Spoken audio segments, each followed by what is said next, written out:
Drawing on black paper is so satisfying because everything that you draw on your black paper becomes very vibrant due to the very dark background.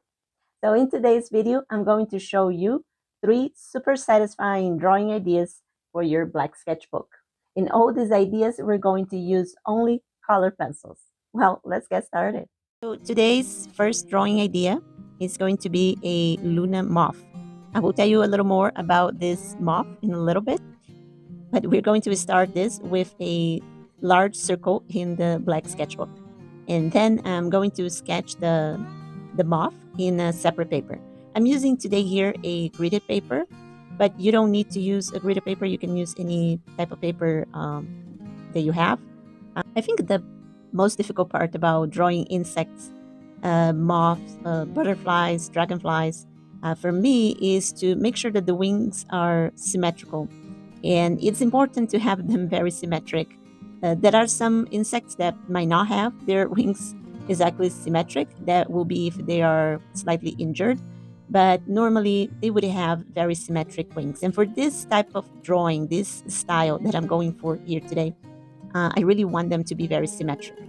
So to make the wings very symmetric, I'm going to draw only one side of the wings. And then I'm going to fold the paper in half and transfer the wings that I just draw into the other side. So this is a very useful technique for any subjects that you want to draw very, very symmetric. So then I just transfer, scratching the back side of the paper, and then I retrace it again with my pencil. And then what I do after that, which I don't have footage of that, is I use my tracing paper and trace the moth or the subject with white pencil. Then I will place this paper in the middle of my circle and scratch the back of it again so the lines just transfer very smoothly into the black paper.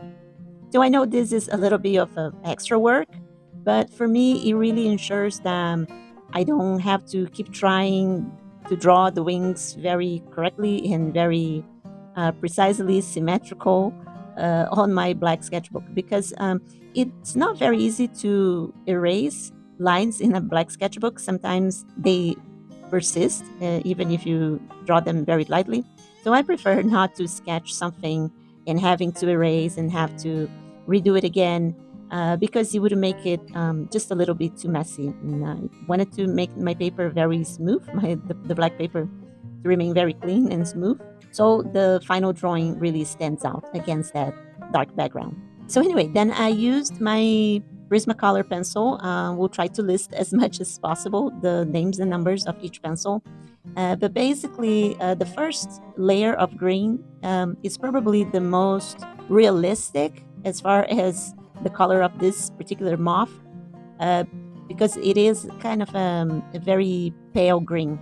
But I wasn't so happy with that color, so I decided to add another tone of green on top of it.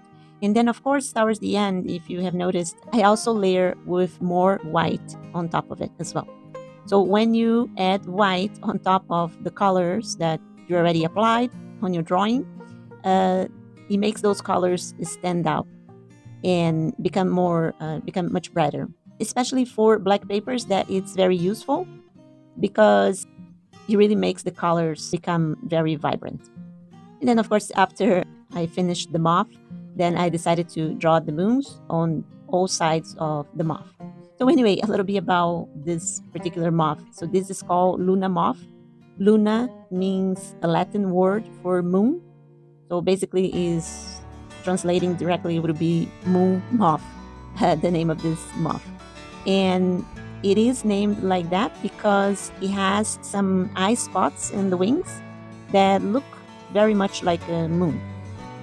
And I think also because they're more active at night, and males and females tend to mate, I think, after midnight, or so I read.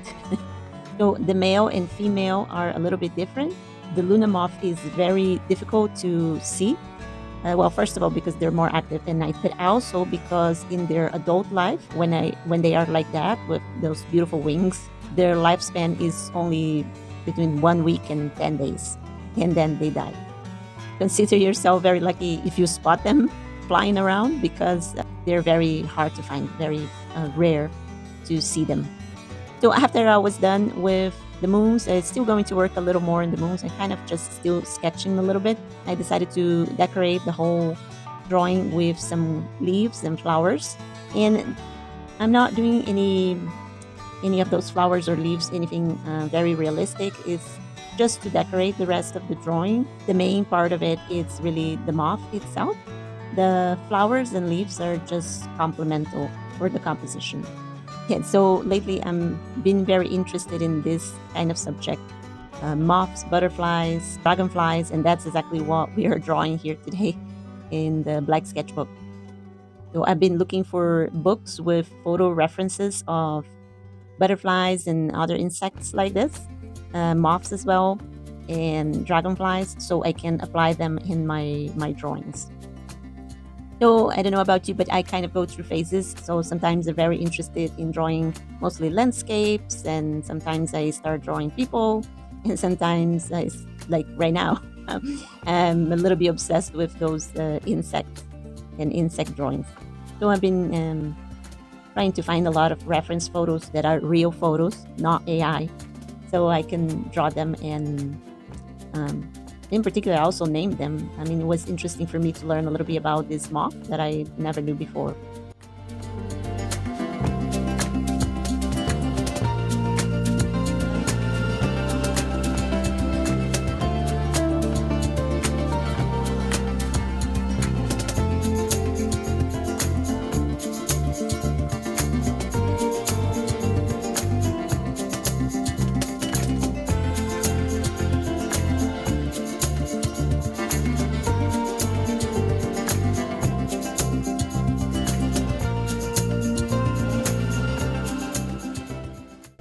Anyway, so now I'm going to draw those eye spots in the wings, and that is going to really define very well that this is a Luna Moth, because that is the reason why it's called Luna Moth, is because those little spots kind of resemble a little bit of the moon. And after I was done with the whole drawing, I also decided to add a few stars around the drawing just to decorate a little more and embellish the drawing a little more. By the way, I'm using only Prismacolor today. I'm not using any other medium or other types of pencils. Prismacolor pencils, especially Prismacolor Premier Pencils, work very well with black paper. Their pigments are very strong that stand out on black paper.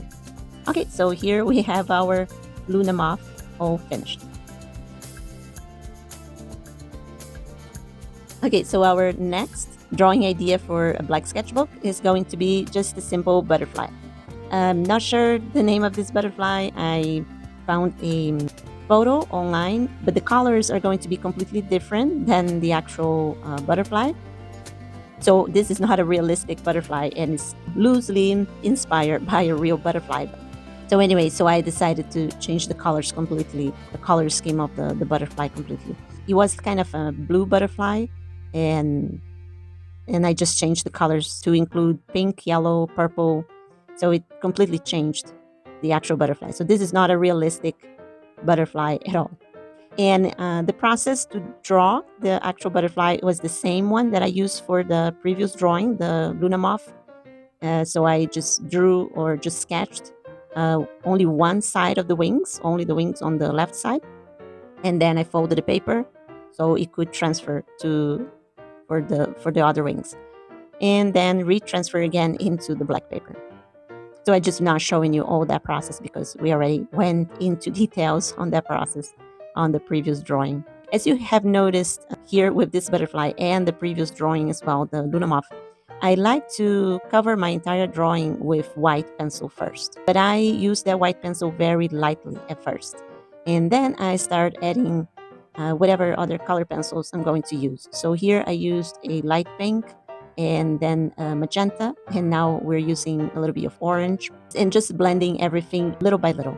So it's important to remember that at this phase of the drawing, we have to use the pencil very lightly, because the final result of this drawing, it depends on how many layers of colors we add into the drawing. So if we layer very, very hard, or if we apply a lot of pressure on the pencil in the beginning of the drawing, we are unable to continue adding more layers of colors. So here, since I'm going to use several different colors on these wings, it's important to for each color to be layered very lightly at first. So even the white one, I started very lightly and then added a little more, or added a little more pressure, and so on. So you can use any brand of color pencils you have available, but I know for experience that the Prismacolor Premier do work better in black paper. So, but that doesn't mean that other pencils are not going to work. It just means that they might not have as much vibrancy as the Prismacolor color pencils. So other color pencils brands, even artistic ones or for artists, may not have as much vibrancy on the pigment as the Prismacolor. I have tested Faber-Castell polychromes on black paper. They do not have as much vibrancy in their colors as the Prismacolor color pencils. And I have tested a few other brands as well, and I really prefer the Prismacolor ones. But I will create other drawings in the near future with other brands of pencils, because I just want to give you the options that you don't need to have only this particular product or this particular brand of color pencils to create your art. So anyway, after I was done with this butterfly, then I started the phase of drawing the decorations around. So it's just going to be several botanicals, leaves and flowers. So this whole set of drawings that I'm doing today are also loosely inspired by folk art. So usually folk art is just going to have a lot of decorations around your subject, and they are usually placed flat on the paper and repeated several times within the same design to create sort of a pattern. So you will see me here, whatever plants or flowers that I will draw on one side of the paper, I will also draw another one on the other side. Kind of like these green little leaves here, or plants, kind of looks like sage, I think. Not very realistic sage, but so I will draw it on this side, and I will try to imitate the very same one on the other side. And of course, they're not going to be exactly on the same location, but or they're not going to be extremely symmetric, but good enough for me. So none of these flowers are very realistic, but they are inspired by real flowers. Like this lavender little flower here on the side, it's inspired by lavender. So a few tips about drawing with pencils is to keep your pencils very sharp. So I always have my pencil sharpeners around me, and I use them all the time to keep the pencils as pointy as possible. That helps to create a more clean line of drawings.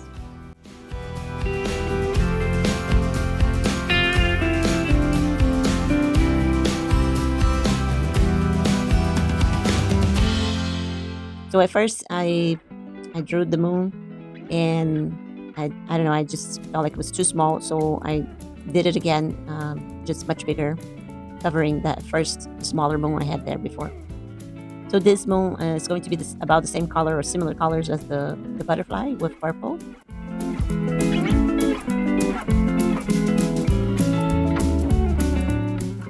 I really had a lot of fun with these drawings, and I want to create more drawings like this.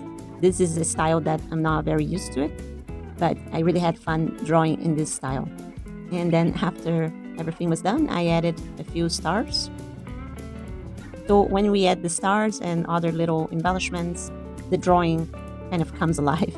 I don't know, it just helps, because the black paper can be very heavy on the eyes. So the more embellishments you create on your black paper, the better your art looks.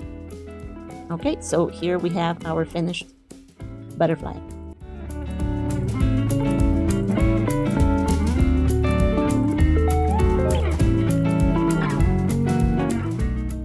Okay, so our next drawing is going to be the dragonfly.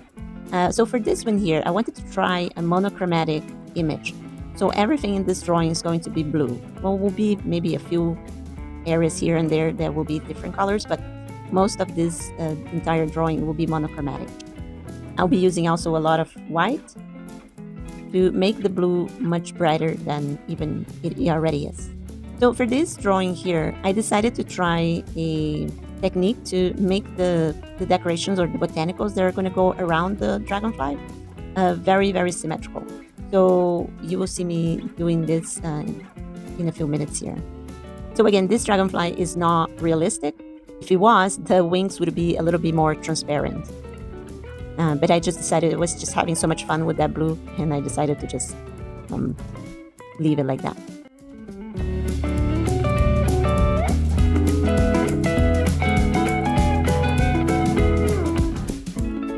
I'm going to create the embellishments or the botanicals that go around the dragonfly in this separate piece of paper, which just like I did with the other drawings, the Luna Moth and the butterfly, I'm going to trace them on a tracing paper.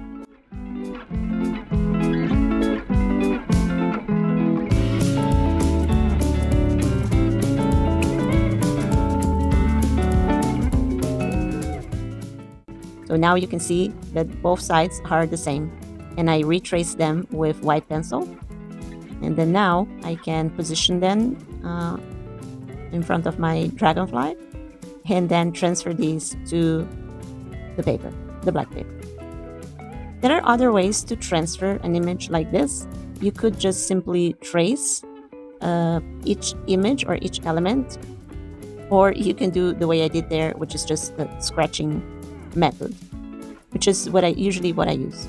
If you have a transferring paper that is specific for that, then you wouldn't have to do that. You would just the paper itself has ink in the back that would transfer the image.